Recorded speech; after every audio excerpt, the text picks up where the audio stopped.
Hello everybody, this is Coach Tara Woodruff, the Mind Reset Coach, coming to you from my home office here in Holiday, Florida, with verse 22 of the Tao of Network Marketing. Now if you're new to this series, I have a whole bunch of other videos, 21 of them in fact, included in this, and 21 blog posts to go along with it. The purpose of this series is to help you as a network marketer become more spiritually connected to your business so that you perform your business and work inside of your business in a more connected, holistic way. This way, producing more success for yourself. So today is the 22nd verse of the Tao, and I'm really excited about it because as I read it this morning, I just like, you know how you get really excited about something? So let's go ahead and dig in, and I'm going to begin by reading the verse. Okay. The flexible are preserved unbroken, the bent become straight, the empty are filled, the exhausted become renewed, the poor enriched, the rich are confounded. Therefore the sage embraces the one, because he doesn't display himself, people can see his light. Because he has nothing to prove, people can trust his words. Because he doesn't know who he is, people recognize themselves in him. Because he has no goal in mind, everything he does succeeds. The old saying that the flexible are preserved unbroken is surely right. If you have truly attained wholeness, everything will flock to you. So this is probably like the news you've been waiting for, right? You may be struggling in your current network marketing business, and you're looking for a way to really open yourself up to the abundance that you know is possible and capable, and you're capable of in this industry. Probably more so than any other that you've ever been involved in or even considered being a part of. What's the key there? I'm going to read some of the underlined phrases that I found in Dr. Wayne Dyer's interpretation of that particular verse. I am reading Change Your Thoughts, Change Your Life. I have an actual banner right on the side, showing what I'm reading. So if you want to go purchase the book, you just click on the picture and go on over to Amazon and go ahead and get it. It's up to you.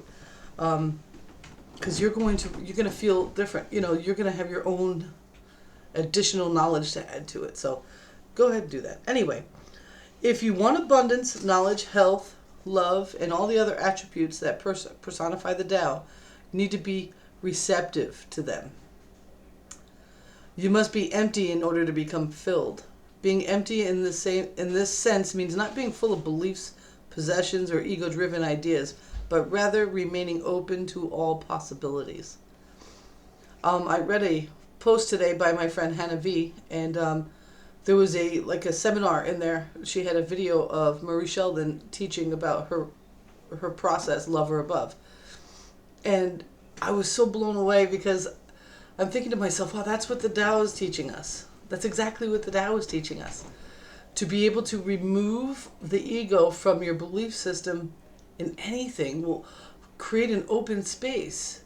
And nature abhors a vacuum, so it's going to fill it. And it's going to fill it with what you deserve and what you want, according to how you believe that space should be filled. And a lot of us, we will have rigid beliefs about things, about money. We'll have rigid beliefs about our objects, the things that we own, the way our house is, everything. And this all comes from the neural pathways that are built as we grow. Now, when we allow ourselves to become more empty, we also allow ourselves to become more full. And the more flexible we are, the more plasticity in our belief system, the more open we are to opportunity. You may be watching this video and be in a health and wellness company, and you're watching me and you like my blog, but you don't see how a blog could help your company. When you allow yourself to be open and understand, and you do some research on what blogging does for other companies, for mainstream companies, you start to say, oh, that's the reason why my company that I'm a representative of has their own blog. I see now.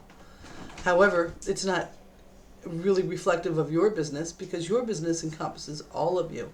You are the Tao. You are the whole picture. Anybody can go to your health and wellness company and order the vitamins or whatever it is that's there. But they're only going to make a decision to buy it from you because of you.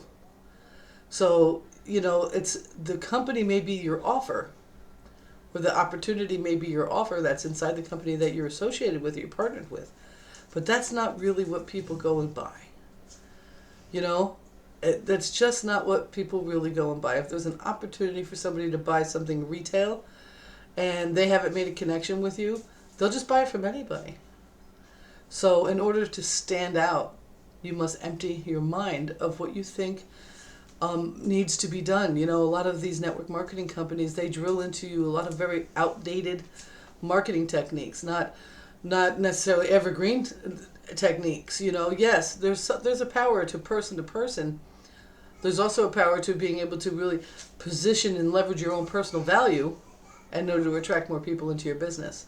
And a lot of the traditional network marketing techniques they may work, however, they require more work out of you to continue moving in that direction. Like a three-way call. Yeah, they work, but all it does is teaches your people that they got to bring more people to you, so now you're on the phone all day. And I'm not saying that there's not a power in that or that it's not important for you to connect with people.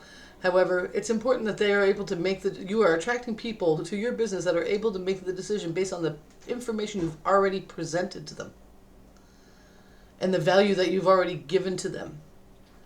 And a lot of traditional network marketing people have a hard time understanding that. They just don't quite know how to express themselves and be really a person so that when somebody comes to their blog, that they can really meet you, because they're hooked up on old thoughts and old paradigms. So this first is going to help you empty the vessel so you can fill it with the abundance that you deserve in your business. Let me go ahead and keep reading more stuff I underlined, because I underlined it because it was important. How can you fail at being yourself and trusting completely in the wisdom of the source of everything? With failure removed from your life, you understand what Lao Tzu means when he says everything he does succeeds. Change the way you see the storms in your life. Release the need for the attention of others and witness how people become drawn to you naturally. Naturally. We're not talking magical powers. It may seem magical in the beginning, but naturally people will be drawn to you when you stop saying, look at me, look at me, look at me, look at me, look at me. I see this yesterday. I'm not sure why he's still on my friends list. I think maybe because he's entertaining in this sense. We ever see people doing a lot of screenshots of people that are like total spammers or hecklers on their posts or whatever? This is the guy. And he's on my friends list. And he messages me yesterday. He says, hey, how you doing? And I'm like, all right, how you doing? I hope your day was wonderful. And he immediately goes into this, something along the lines of this. In my private Facebook marketing group, I've released these wonderful things and my people are seeing such great results with them. What are you working on? That's braggery.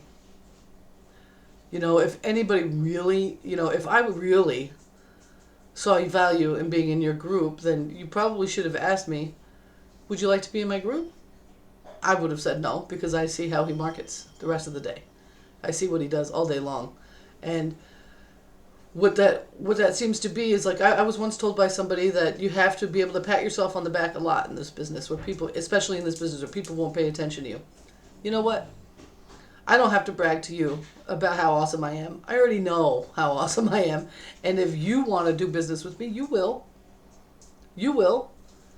I can help all sorts of people. You know what I'm saying? If you don't think I'm awesome, there's no amount of braggery that I'm going to be able to do that's going to make you think I am.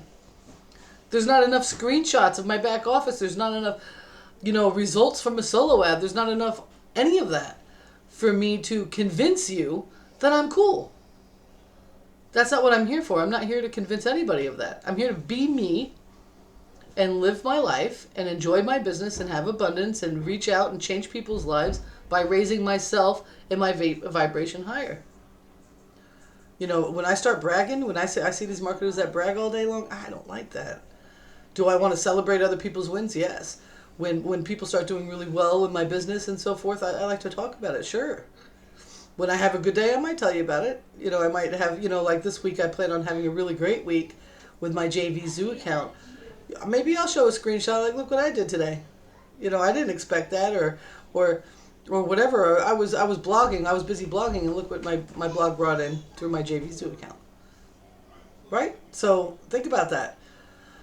But you don't see that from me all the time. That's not my method of operandi. Yes, I celebrate my wins, but I don't do it in a braggart kind of way. And that's why people like that guy that messaged me will probably never see lasting success.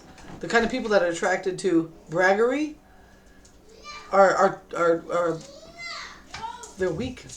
You know, they're not the people you want in your business. They're the people that think that they can have your results overnight when they don't understand all the work you did to be able to do that screenshot.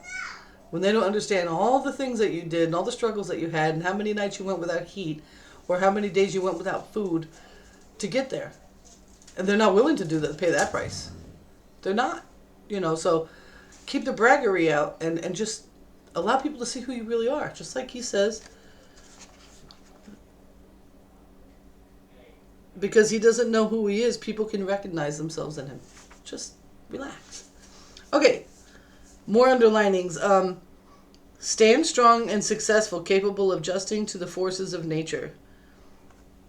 Be willing to adapt to whatever may come your way by initially allowing yourself to experience that energy, much like a bending tree in a hurricane force wind. He has an affirmation here. I have no rigidity within me. I can bend to any wind and remain unbroken. I will use the strength of the wind to make me stronger and better persevered or better preserved. When seen as this kind of opportunity to open the doubt energy, storminess can be transformed into exhilarating events that uncover more of your true nature of love. Let me have a sip. So, what Dr. Wayne Dyer encourages us to do today, and I'm going to encourage the same thing. Listen to someone express an opinion that's totally opposite of yours today. Go ahead and let yourself do it. It could be on any variety of talk, it's whatever, blah, blah, blah. Refuse to impose your position. Instead, remark, I've never considered that point of view before. Thank you for sharing your ideas with me. Start approaching things like that. When you're about to get into a discussion or an argument with someone about their opinion, maybe just say, thank you for sharing. You know, I never thought of it that way.